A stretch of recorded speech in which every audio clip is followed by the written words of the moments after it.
land, skills, things like this, real assets. But another thing that's just an easy thing to do is think about what it is that you use and is, not perishable, and buy a lot of it out in the future. Not only is that going to be good if there's going to some type of crisis, where there's all kinds of crises, supply shocks, things like this, but also, you're going to use it. And so you might as well buy it. It's not going to go down in value, so yeah. In times of deflation, people just buy what they, consume at that time, or, just in time shipping and stuff like this. But when times of inflation, you want to be buying things sooner rather than later, and get rid of your they're calling the dollar now, they call it cuck bucks. That's the so you want to get rid of the cuck bucks and buy anything you can. Yeah. So another thing, I wanted to go over with you, and because we talk about it, we chat about it, and that's I think something that might not be on the radar so much of people is the idea of some sort of we've seen it already, some sort of cyber attacks, or kind of a cracking down of the internet, or even financial cyber attack. And it's one thing to just be pie in the sky speculating about stuff, but especially after this whole coronavirus thing, now we see how, and they see also, I might add, how powerful they can wield power over the world, through all their different propaganda and mind control techniques or whatever. And so now what, now we're sitting here like, okay, now what do they have in store for us next? I guess we're at their mercy. So, and so it's, a lot of people are looking into a lot more what they've been saying in Davos crowd and the Great Reset and all these psychos. So one thing that they've been pounding the table about, just like, Bill Gates was talking for a long time, there's going to be a coronavirus, there's going to be a pandemic, then there's going to be another one. And that another thing they've been saying is that there's going to be cyber attacks. And just like with this weird thing that happened in the U.S., which left a lot of people without gas.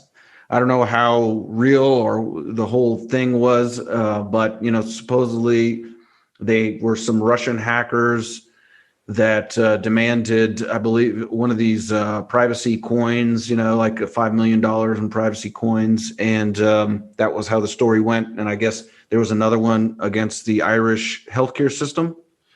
And I don't know what, there's supposedly there've been a whole bunch, but they have been telegraphing this type of thing for a long time through another thing, kind of like, if people are familiar with Event 201 and all these other drills that they've been doing for a pandemic. They've also been doing drills for a cyber attack. The most famous of which is called Cyber Polygon.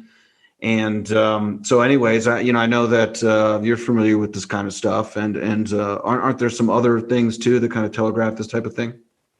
Yeah, I mean, it's interesting, not much is going on in this realm. But then all of a sudden, when these global power financial elites warn us about these things, the frequency starts to increase. So as you mentioned, like you gave two examples, but I think there are more. So the frequency has increased. And I just wanted to read, I had shared this article, How to Think Like a Detective, in my Geopolitics and Empire Telegram channel and other of my podcast channels. And it's interesting here. It says, quote, "In the Sherlock Holmes novels, our hero continuously assails Dr. Watson, the man of science, about the merits of deductive logic. In fact, strictly speaking, Holmes's favorite logical approach is not deduction, which is reasoning on the basis of known facts, but rather what is known as abductive logic, which is the cognitive process of identifying the best possible explanation for a given set of observations."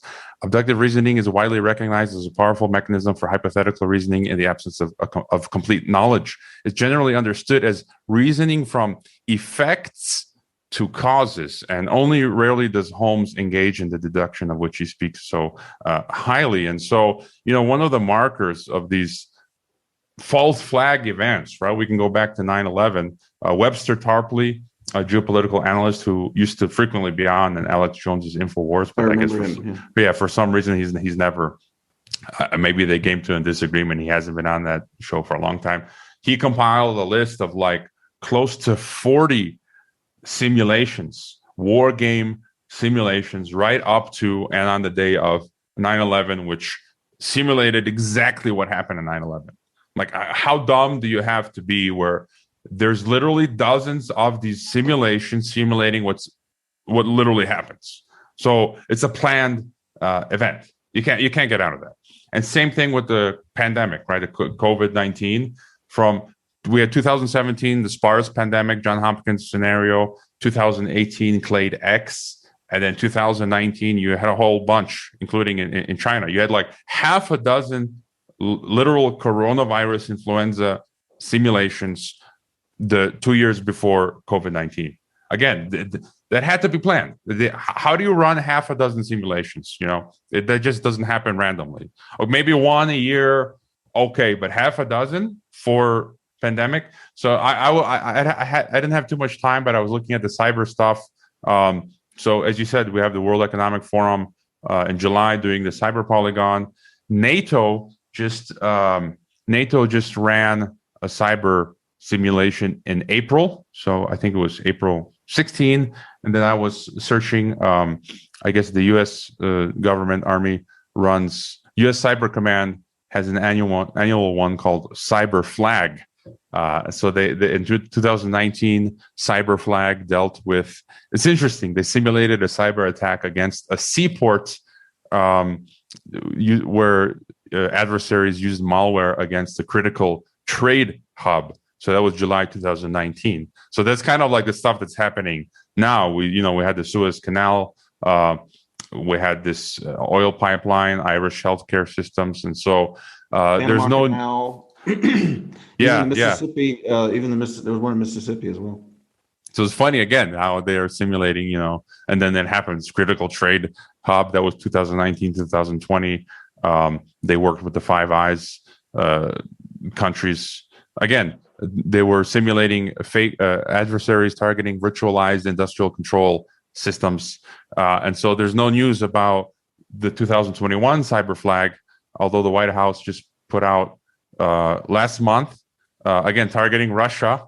And at the bottom of it, it talks about Cyber Flag 21-1.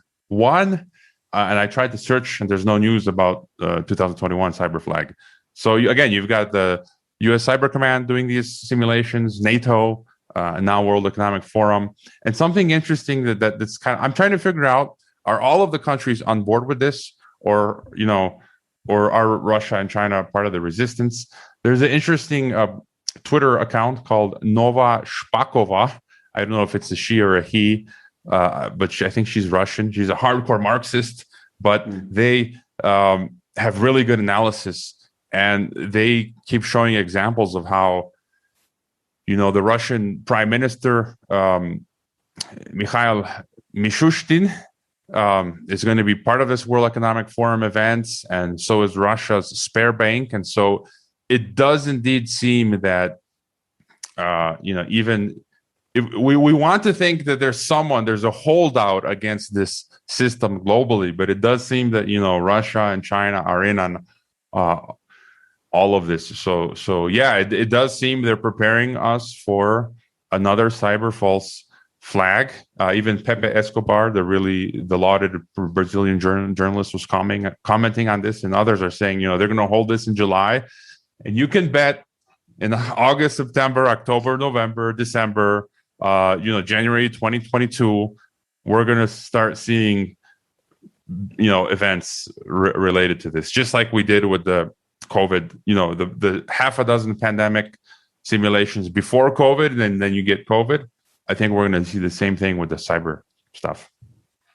Yeah, and in the last Polygon thing that they did, how it came out, it was actually a financial attack.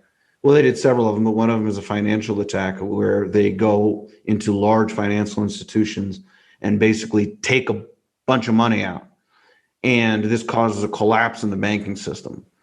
So I mean, I want people to imagine that. I mean, obviously that'd be a crazy thing. So I mean, you're talking about just one day, many bank accounts are just empty, and it causes a cascading event where the FDIC can't back up those things, and then all the banks which are lend to each other kind of collapses everything, and basically you don't get your money. And something like this obviously would make it would make it easy for them to implement central bank digital currency. If they have a digital currency coming straight from the central bank, well, then they can guarantee that this whole precarious this is what they'll say, that this whole precarious banking system is not, then you have your wallet, and we'll help you out with that, and you're not going to lose your money because it's guaranteed by the law and all this. So that would definitely be something that would help them. Also, in the Middle East, in China, in a lot of places, their internet is more like an intranet, in that you can only access certain websites, you can only do certain things. That's why they use VPNs and stuff to get around it. But when I was in the Navy, on the ship and stuff, that's the same way. You can only access certain websites. And we have a pretty free internet in the West right now. And but I think that, obviously it behooves people in power to limit that. They want to limit. Obviously, we see with all the the crackdown on free speech on the internet, the censorship. They don't want opinions and information leaking out that might hurt them, obviously. So how you want to control that. And so one way to do that is to control where people can go online and have a much more rigid regulations and all that kind of thing on where you can get information, and also on financial institutions. And I think that although maybe some of the getting people used to using digital currencies through crypto, that might benefit them a little bit, to get them to help them with the blockchain and building and get people more used to using digital currencies. But I mean, there are many cryptocurrencies that can be used completely around law, and doing things that are supposedly prohibited. I'm sure that there are many parts of intelligence agencies and all that kind of stuff that themselves use these cryptos to get around their own laws. So, but I think that they don't want a completely, unrestricted use of these things. So that's another way that they can crack down on that. Just like with the cyber attack, supposedly it was, they wanted their ransom, the one in with the pipeline, Colonial Pipeline, that they demanded the I don't remember what coin it was, but they wanted delivery. It was Bitcoin. I think it was Bitcoin. Was it Bitcoin? Yeah. Oh, I thought it was more of the only one unregistered ones. Well, they can use that to say basically, well, they've been saying for a long time that Bitcoin's used to launder money, buy drugs and whatever. And in my mind, that's a good thing. Both of those things are good things. And so laundering money just means people that are not paying taxes, which is fine with me. And buying drugs, okay, whatever. So they're trading plants amongst each other. That's fine with me. So so whatever. But they want to crack down on that, obviously, because they're tyrants and psychos, and they want to control everything. And so this would be a really easy way for them to do that. So I mean, I think it would make sense whether it's something real or or a false flag thing made up or whatever, that it would they wouldn't want to let that crisis go to waste, so to say. Yeah, I just did an interview. I posted it, I think, yesterday with Glenn Deason, an academic from Norway who wrote his book, Great Power Politics in the Fourth Industrial Revolution, Technological Sovereignty. So every nation now is building their own technological sovereignty. So each country is building their own Facebook, their own, Russia is now not using Android or iOS anymore. They're building their own, computer operating systems, their own mobile phones with their own Facebook, VK, their own Telegram, like version of WhatsApp. China's doing the same. And some people don't know, there's a really great IT guy called Rob Braxman. I always watch his videos. They're like 20 minutes long.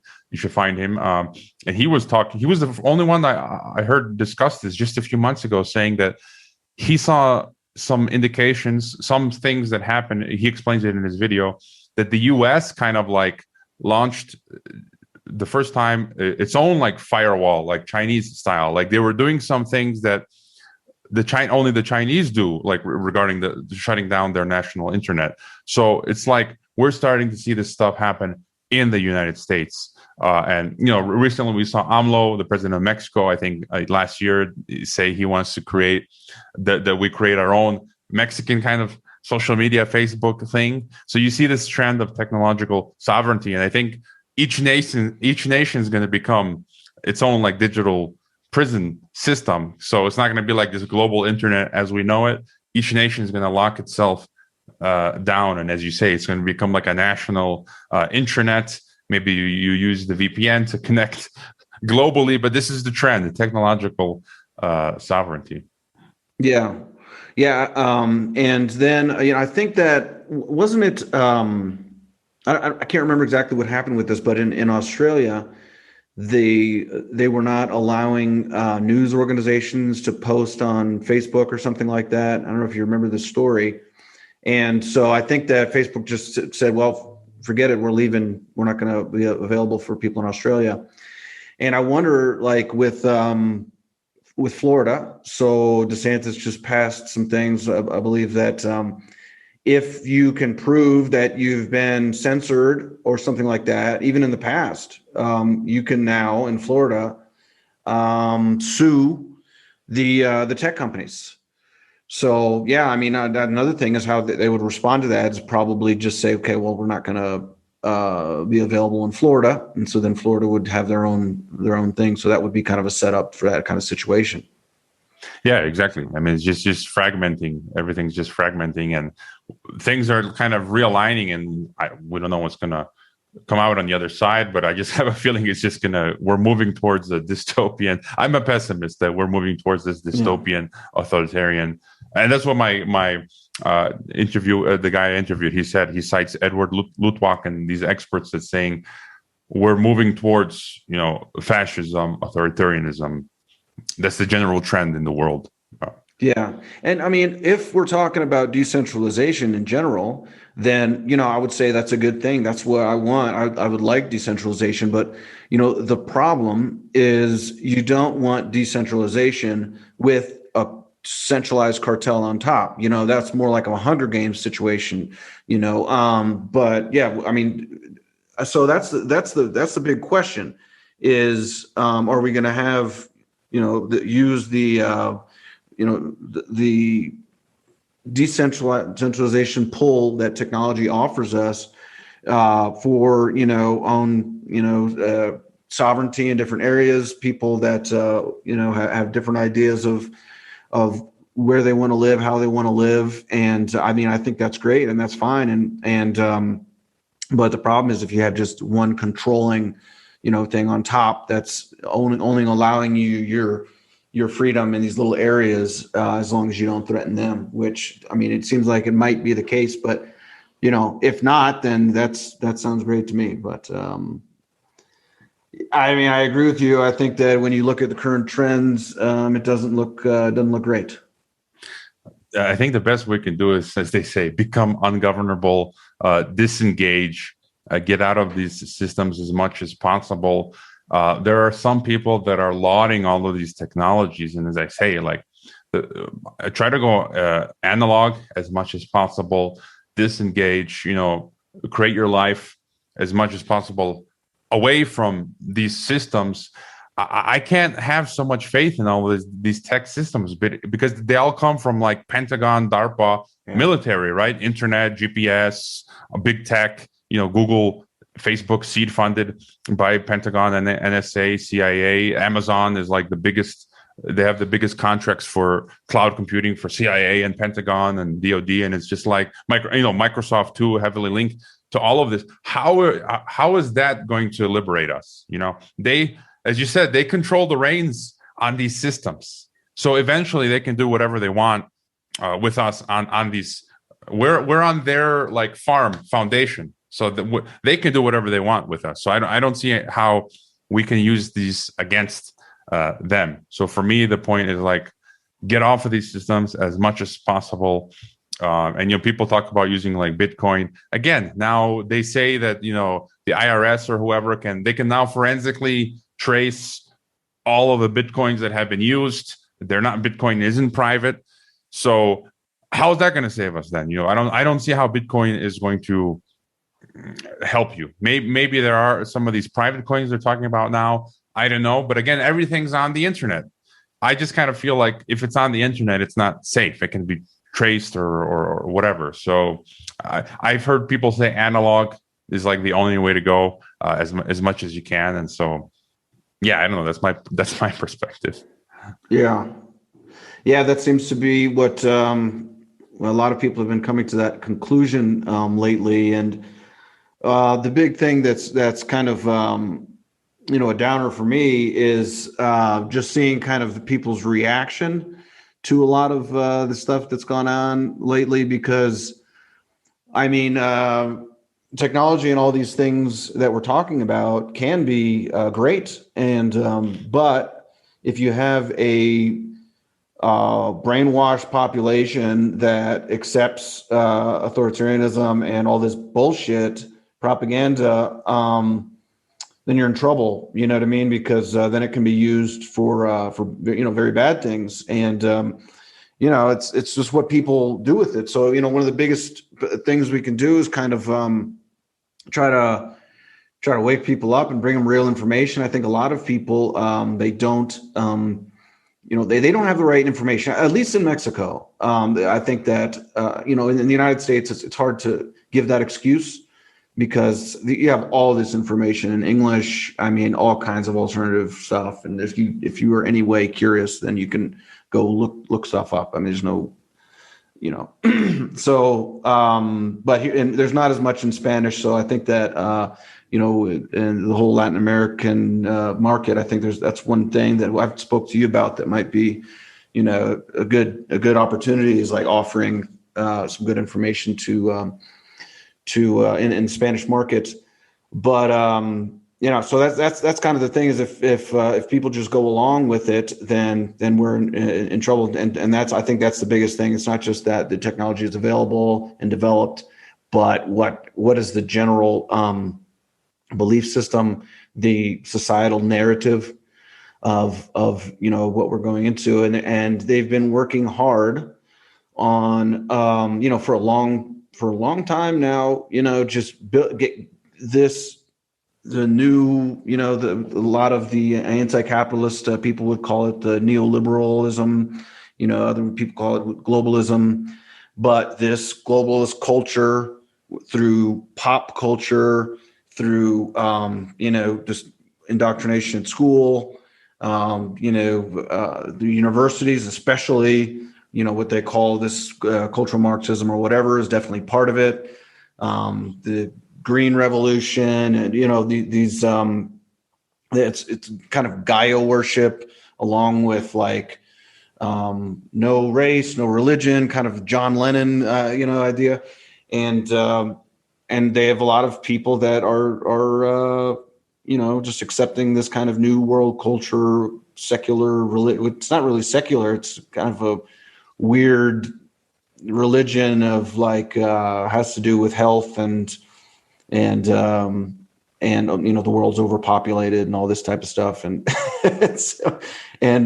And so, yeah, I mean, if you just have like this big giant global cult of people, then that's, the technology is not going to help. Yeah, CJ Hopkins, American expat based in Germany, who writes all the time about this, very popular. I've had him on my show. He's great. He really gets to the nature of this totalitarianism. And, myself as a history teacher professor, I always thought, what would it be like to live during, World War II, the Great Depression? And I'm like, why did I ask that question? Now I'm getting to experience what happened in the Nazi Germany with the Germans who went along in another totalitarian regimes. We're literally experiencing it right now. This whole COVID project, it's a Nazi eugenics fascist project. Some of the same, the progenitors of people who were involved in this stuff in the Nazi regime are the same ones now. Klaus Schwab, I think his ancestors are linked to Nazis. The same companies without which, the Holocaust or whatever wasn't possible. IBM, General Motors, Coca-Cola, Ford Foundation, all these people, Rockefeller, who was backing Hitler ideologically and I guess financially, they're not the ones providing the solutions for the COVID pass and all this stuff. It's literally Nazi. You can't get. It's the eugenics program, and we're seeing all the people going along, as you say, right now as they did back then. And I think that's one of the key issues, as you say. And it's just like I think over time, I've seen people now a little bit start to realize things aren't, making sense.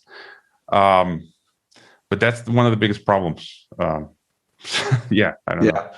Yeah, and we just have to like use the, we're like, like the pipes in a jail, people talking through the pipes or whatever. We have to use these. I mean, I don't want to be on. I'm going to be bashing YouTube on YouTube, but I mean, I'd rather not be on Facebook and YouTube, all these things, because that's one of the reasons I hadn't been podcasting so much and doing on the channel is because I don't like the idea. You spend so much time building stuff up, and then they just kill your channel and they don't even have to give you a reason. I mean, this is bullshit. And I've gotten several strikes on my YouTube channel, and yeah, they could strike me and just take it down. So why am I spending all my time building their shit up just to get taken down? So that's why trying to looking at different alternatives or whatever. But it's hard to reach a lot of people when it's so fragmented like that. So, but that's kind of what we got to do for now. And so, anyways, I didn't want to start, wrapping it up. But I wanted to ask you before that, what do you think about this UFO stuff? You know what I mean? Like lately, they're coming out with like all the military is saying, that they're releasing UFO things. I think it's just one false flag after another, Yeah. You can see the trend, you can extrapolate. What is it that they want? Ultimately, where are we? And how do they get us there? Right? They want a world government. They want a global government. It's in all their documents going back a century. So they need to create a global threat to get us there. And you see, as you mentioned, global warming, climate change, which is largely a fictional, the global threat to hurt us into this global institution. They've been doing that for ages. Then you have international terrorism. I don't think there really exists some international terrorist boogeyman, because we find that the U.S., they're all financing Al-Qaeda and ISIS. So it's the governments Saudi Arabia, Turkey, U.S. financing ISIS and Al-Qaeda. We had the Iraqi general who said if the West stopped financing ISIS, tomorrow there would be no ISIS, in Iraq or the Middle East. So they're behind all of these, international terrorism, climate change, now the pandemic, and now it's UFOs. If you go back to that report from Iron Mountain, published in 1967, I don't think it was a hoax. I think it was a real, government think tank meeting where they said, again, we want to bring about this global system. We could use an exaggerated environmental threat. That was 1967. So they said we can exaggerate this threat from the environment. So we saw that actually happen. Then they said, we can use international terrorism. That happened. And the third one was, use a staged alien invasion. So we've got 2 of 3 happened, and now you see them talking about UFOs. So it seems like that's what's going to happen, and we've had all of these films and video games and everything priming us for this moment. And I think it was 10 or 15 years ago. When I was getting into all of this stuff, I spent thousands and thousands of dollars on Amazon buying books and all of these things. And I was researching. I got to J. Allen Hynek, government expert who worked on I think, Project Bluebeam in the 1950s, and the French Jacques Vallée expert, UFO expert. He helped create the internet. Credible scientist. Both of them came to the same conclusion that UFOs were a real phenomenon, but that they were not an extraterrestrial phenomenon, meaning they were not like extraterrestrial physical things coming from beyond Earth, but an interdimensional phenomenon, which for me, as someone, who believes in the Bible, a Christian in the spiritual realm, that makes more sense that they are, angels or demons, fallen angels, spiritual beings doing all of this stuff now, because ultimately my interpretation is that, the devil doesn't want us to believe in God. And what's the theme in all of the movies in the UFO extraterrestrial, theory is that the aliens created us, right? Prometheus, the Vatican has even come out and said that, if it comes to be that aliens, they've even said this themselves, the Vatican, you can look this up, that it's possible that, we were created by aliens. So then, there is no God. We don't need a need for God or recognizing that we're sinners or we create sin. And then it's just, aliens created us. We can do whatever we want. And so that's kind of my interpretation of what's going on with the whole UFO stuff. And even some experts like Dr. Stephen Greer, who is saying it's going to be a false flag. So we get can't wait for the first alien false flag. It's going to be great. And isn't that funny that it starts right after they create the Space Force? I mean, there you go. Again, you could just see it's so predictable if you understand what's going on. I mean, it's so obvious. Alien terrorists now. Great. All right, cool, man. Well, it's great having you on. I'd like to, have you on more regularly. It's been a while. And so let people know, you're at Geopolitics and Empire, and what else are you doing? Yeah, pretty much. I'm going to be revamping the whole podcast and website. You can go to geopoliticsandempire.com, which will take you to guadalajarageopolitics.com. It just sends you there. And I'm on YouTube for now, but everywhere else, Odyssey, BitChute, Mike Adams, Brighteon, the Telegram channel, sign up there. That's one of my favorites for now, and my Twitter. And everywhere else, as you said, we're fragmenting. Minds.com, Gab. I don't like Parler. And where else? Float. Which ones have you been getting more traction on lately? It seems, again, it's a long road for all of them. It's pretty slow, but I keep at it. Telegram seems to be one of the better ones. Oh, I forgot, MeWe.com. So MeWe is sluggish, but MeWe is not bad.com. That's like the Facebook alternative from Tim Berners-Lee, who helped create the internet. He's behind MeWe. So it seems like Telegram is the best. Twitter is the best for me so far. MeWe isn't bad. Minds and Gab and Float are kind of slow in terms of getting people. So okay, yeah, because I'm trying to get off of get on some of those alternatives like the video channels, and I think I'm on Library and BitChute right now, but trying to look around. So, anyways, all right, cool, man. Well, thanks for coming on, and I'll talk to you soon. All right, hasta la vista. Thanks for joining us for the Borderless Podcast, traveling, investing, and living beyond borders.